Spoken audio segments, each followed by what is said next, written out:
What's going on, guys? You're watching The Hungry Handgunner, and it looks like I finally got a break in the great deluge here. So storm's pretty bad, and if you guys are watching the news and stuff, you've seen what happened in Tennessee near Nashville with the tornado. So I just want to let everybody know it's from that area. I hope you're okay. Thoughts are definitely with you right now. I know it's terrible destruction and 9 casualties that I last saw in the last report that I saw. So definitely be keeping those guys in your thoughts. So what I wanted to come out here and show you guys today is the stuff that Ranger Point Precision sent me. So I'll go ahead and put a card up in the corner for my little show and tell video. We're actually going to be putting it to the test, if you will, today. So the parts they sent me are for the Marlin 336C. There's a 3 cartridge quiver, goes right here, just a single screw, goes into the receiver, replaces the stock screw, and then you've got 3 rounds.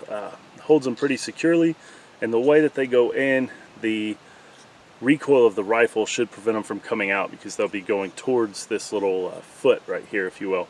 There's a little bit of flex in the material, just by nature of it hanging off the handguard just a tad there. It doesn't really bother me. That material seems super well made, strong, and rigid. The other thing they sent me, which you'll be able to see better in that first video, is going to be this rail up top. So traditionally, if you were to try to mount an optic on, something like a 30-30 lever action gun, especially the side eject, you've got little screws where it's drilled and tapped, and the easiest way to do that is to use scope mounting rings and all that. So by putting a section of Picatinny rail up here, it enables you greater flexibility as far as what optics you can mount. This is actually a Vortex Strike Eagle 1:6x24, so not something you wouldn't typically see a low power variable on a 30-30, but I typically shoot this rifle with open sights, so you guys know my range here is not going to be enough to really test out these capabilities to a great extent, but it'll be enough to get an idea. So this is a really cool optic, especially for the price point on those. I actually need to get you guys a review on it. So part of their scope mount, again, it'll be easier to see this part in the first video, is going to be this cloverleaf peep sight that's built in. So you can leave this rail on there and still have iron sight capabilities. You can actually use your rear sight if you wanted to, I noticed. But you can fold the rear sight down and use this peep sight, or hell, completely remove the rear sight if that's your thing, and use this peep sight with your front sight, and that seems to work well. So without further ado, I think now what we'll do, we'll shoot it a little.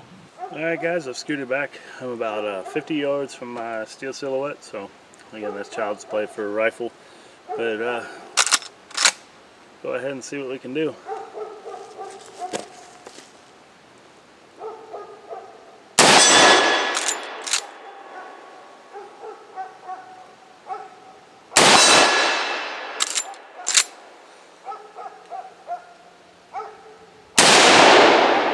Pulled that shot on the little swinger.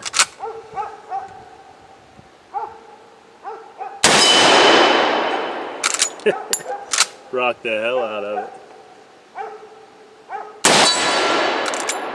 So, going from the quiver, like I said in my other video, 3 rounds is not a lot for super tactical people, but with a rifle like this, sure beats having them in your pocket or whatever, but that's half your magazine capacity, and as you guys can see, it's pretty easy to go from there into the magazine tube, so that's definitely awesome. The other thing is, it's a different way of carrying ammo than having stuff up on the buttstock, things like that, so it seems like a pretty snag-free design. I like that.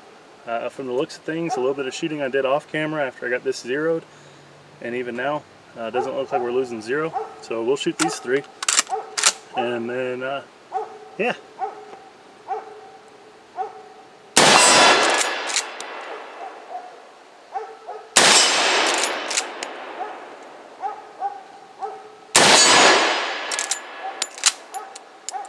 All in all, I'd have to say I'm pretty impressed. The innovation that I've seen out of Ranger Point is kind of revitalizing I wouldn't say obsolete platform, but an old-fashioned platform. In some places this may be your option for home defense. If you're a hunter, then you guys already know all about 336C, and it just gives you more options for mounting optics. And then this little shell caddy quiver here, it's pretty awesome. So I'll drop a link down in the description. Feel free to check them out. They are pretty awesome. And if you'd love to support the channel, consider becoming one of our patrons. I post behind the scenes stuff, so as I'm testing out guns and gear and things like that, I'll often have some GoPro footage. You guys will be the first to see if I have an issue with something, and I normally do that by doing an unlisted video on YouTube and then putting that link out there for my patrons to see. So it's going to be a link in the description for Patreon. Actually, I'll put that in a card if you want to help support the channel. That's awesome. Thank you guys so much for watching. Stay safe, keep shooting. I'll see you next time. What's going on, guys?